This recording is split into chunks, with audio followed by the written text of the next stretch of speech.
Hey guys, so today's the day. We are finally going to do a comparison of these two awesome guns. The SIG Shadow 2 Carry and the SIG Sauer P226-X Legion. Arguably, for the money, probably two of the best guns that came out this year. But let's break it down, see what's similar about them, see what's different, and let you guys be the ultimate decision makers on what you guys think is the better value.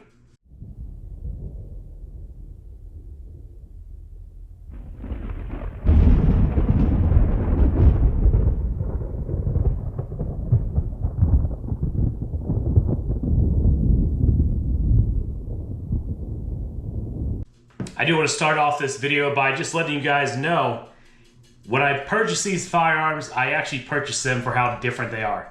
I never really planned on doing a comparison, but you guys have highly demanded a comparison. I totally understand. For you guys, you might be deciding one or the other for your purchase this year, and that is why I'm making this video for you. Before we get into this, I do want to explain a little bit of why I purchased each firearm first and their purpose for me. Because obviously these two are very different, although they are very similar. And we'll start with the SIG Shadow 2 Carry. So when I first purchased this, which was about 5-6 months ago, I wanted a nicer carry than what I had. It was my X Macro. I carried that for about 2 years, and I just wanted something a little bit nicer. Did my research, and this happened to come out this year. Now, for me, I think this is a great carry size. It definitely checked all the boxes, and I've been carrying it since then. So that is why I came to own this gun. When I purchased the 226-X Legion, I wanted something that would be more of a full size, a do-it-all, a nightstand gun. And also with Florida now having open carry, the thought of having something I could have on a belt on the outside seemed appealing to me. Not that I've open carried yet, but the thought of doing it is definitely there. And this is what I came to the conclusion of getting. And now obviously everyone is gonna say, for a more similar comparison, I should probably be comparing the standard Shadow 2 with this, or the X Carry, which is a shorter barrel, and also they offer this in a double action, single action. Now I understand if I had those two variants, it would be a much better comparison, but this is what I have, and this is what we'll talk about. So you can definitely see in the thumbnail, if you can't tell just from me holding them, the 226 is definitely a bigger gun. Now with that, it's nice you get a bigger capacity. This is an 18+1, this is a 15+1. Now, the grip is a little bit longer and fatter. You gotta mind the grips I added on here, but the standard grips are much thinner, and obviously the grip is shorter. So right there is gonna be the most obvious thing that you guys can see. So we could end this video right now and say, if you have big hands, you're probably gonna prefer this gun. If you have small hands, you're probably gonna prefer this gun. That would be the super simple version of a comparison I could say, because ultimately, if you have small hands, this gun could be a challenge for you. And if you have really large hands, this could be a challenge for you. Obviously, I had to replace the grips, and I talk about it in depth in my full review of this. So just let's get that out of the way. Now on that note, while this is considerably bigger, I will say the weight is very, very close. Like you're talking maybe I think a few ounces more for this. Like honestly, shooting and holding these two, I can't feel the difference. And I know the lock grips adds a little bit of weight, but really like this one, and this has a bigger flashlight obviously, but I've shot in this with the X300 on it. Weight-wise is not as much of a factor as you would think given the overall size difference. Now, let's break this down into a few simple categories so it's very easy for you guys to sit here and see pros and cons. Obviously, This is the carry model. I bought this to be a carry. This definitely conceals better. Shorter grip, narrower grip, shorter barrel, definitely is gonna be easier to carry, especially if it's on body. Obviously, carrying off body, you have a little bit more flexibility, and you're gonna have to have a larger bag for this compared to that. So if you're strictly looking for what has more everyday capability, you don't want to really carry something huge, the Shadow 2 carry is probably where you're gonna go. Now obviously if you prefer something that does not have a decocker and has a safety, keep in mind they also have this in the Shadow 2 Compact. They're very similar to this. They change a few things, making this drop safe, but that would probably be the route you wanted if concealability was the #1 thing you were going for. Now, the next thing I will break this over is accuracy. I can honestly say these two guns here are more accurate than I am as a shooter. I would love to see someone take these out to say 200 yards. I would not be surprised if these could easily do 150 to 200 yards. I think I saw someone shoot this at 150 yards in one of their videos, but both are incredibly accurate. I cannot say one is better than the other in that sense, so we have a tie in that category. Now, the one thing that will attribute to accuracy is definitely the fact that these both have great triggers. Now, if you're shooting the Shadow 2 carry in single action, the trigger weight is very, very comparable to the trigger weight of this single action only. I would be hard pressed to say that the pull of this is better as far as the weight. But what makes the 226-X Legion better in the trigger category is the very, very short reset. So the one thing I did note in my in-depth review of this, it obviously has a longer reset for this. Not an issue for me, definitely works as a carry gun. I have no complaints with it, but I must mention that it's significantly longer of a reset than this trigger here.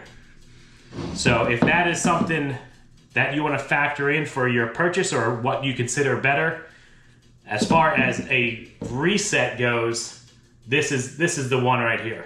This trigger here, I have no complaints at all. I love this trigger.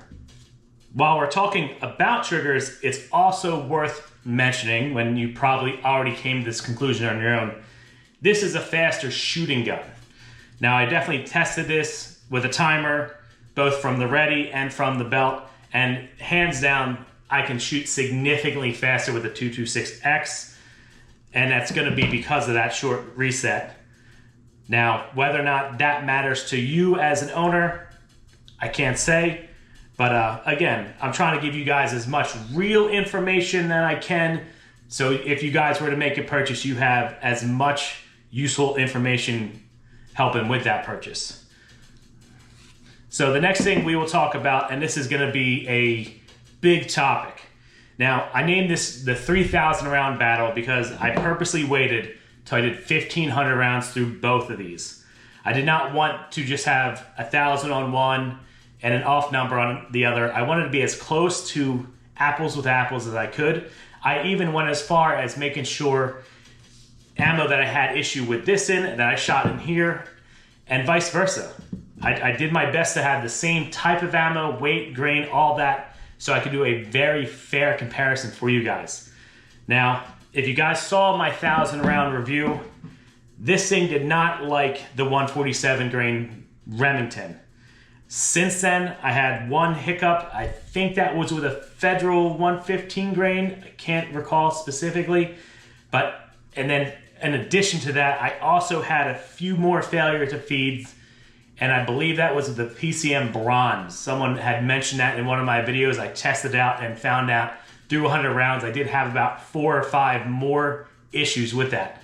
So over 1,500 rounds in the CZ Shadow 2, I've had about a dozen or so hiccups. Now, take that with a grain of salt. I don't know what you guys consider reliable. Is that going to be a deal breaker for you for this gun? For me, it's not. I still carry it. also have cleaned it a second time once I hit the 1,500 rounds. I'm gonna do another 500 rounds to this and then do a follow-up review to see if I can kind of troubleshoot what exactly was going on. Was it just those two ammo types or whatnot? But I will say, this one right here, the 226-X Legion, this thing eats. This has not had a single malfunction, knock on wood, but not have had any malfunctions at all. This thing is a complete champ when it comes to just eating whatever ammo I throw in it, and has had no issues whatsoever. So as far as reliability, not that I consider the CZ Shadow 2 unreliable, I still carry it, I still love this gun, but I will say the 226-X Legion has been more reliable. Completely 100% reliable. So in that category, I gotta give it up to the SIG Sauer right here. That is definitely the winner. Next, we're gonna talk about shootability. And I know this is gonna be very subjective, and a lot of you have asked me this in the comments. It's very hard for me to fairly say one of these is better than the other. They shoot very different. The recoil impulse is different. So I can't really say one is more shootable or less shootable than the other. In my personal opinion, and again, this could be different with everyone, I will say the 226 is more fun to shoot. I don't know how to quantify that in a way that makes it factual based, but I definitely notice when I go to the range, I go through ammo faster with this. I have more fun with it. It's just a blast to shoot. I love shooting this gun, and I wish there was a way I could really break that down into a science, fact-based reason. And I know it's 100% opinion-based, but I know you guys would ask me which one's better to shoot or more fun to shoot. And I think I have to give it up to the 226. Not taking anything away from this. I love the Shadow 2 carry. I absolutely love this gun. But the 226 has been more fun at the range, at least these past couple months. Obviously, I'm going to still shoot these guns. I will do follow-up reviews on both of them for even longer round counts, and we can go from there. Now, obviously, one thing we're not going to talk about is the optics on here, because although they are both SIG optics, I have specific reviews on each one of these on the channel, so I'm not going to be factoring that into this whatsoever. So, coincidentally, if you were to purchase either one of these firearms without the optics, just bare bones as they come, strangely enough, they are exactly the same price, depending where you purchase. You might be able to find a better deal in one or the other, but they are the same exact price. So that itself makes me say, what is a better value, right? So it's worth mentioning, the CZ Shadow 2 carry came with 2 magazines, came with a nice case, came with a cleaning kit, and that was all. Now, the 226X came with 3 magazines, came with, when I registered it, I got the Legion coin, I got the Legion case in addition, so I got an additional range bag and an additional mag. So if you were standing in the point where you were just looking for what is the best bang for your buck, no pun intended, I gotta say, I think the 226 is really hard to beat for the price point. And arguably, I would shoot this and compare it to some of the 2011s I've shot in. Obviously not, we're not gonna talk about and compare it to, 2011s that are $5,000, $10,000, but like entry-level 2011s. I would bet you this holds its own. So for me, value-wise, the 226X is where my vote goes. So I think that is everything I can use as a parameters to kind of break this review down, comparison each one of these to each other. If there's anything else specifically you want to know about which one versus the other, please ask me in the comments below. I will definitely get back to you. But there you have it, guys. 2 guns I got this year. Love them both. Obviously, bought them for 2 completely different purposes. I understand how different they are. But yeah, you can't go wrong with either one of these. If there's a gun you guys are also thinking about and want me to review, I do plan on getting 2 more guns for this next year. I might wait till after SHOT Show to see what comes out and then kind of go from there. But please, I need to hear you guys' feedback. I want to hear what is the gun you guys want me to get next. Put it in the comments below. Let me start doing my research. I have one in mind. I'm not going to tell you what it is yet because I'm curious if it's going to get the most comments about. But let me know what you guys think is the gun that I should get next.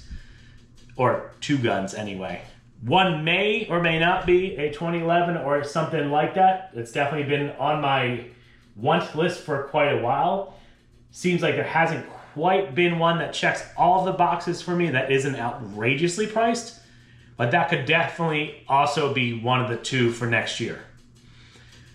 So I hope that answers all your questions, guys. I look forward to seeing what your comments are. And as always, I really appreciate you tuning in. So this is everything I got. Please leave a like. If you're not already subscribed, please subscribe to the channel. It's definitely helped. I'm hoping we can hit 1,000 subscribers by the end of this year. Take it easy, guys.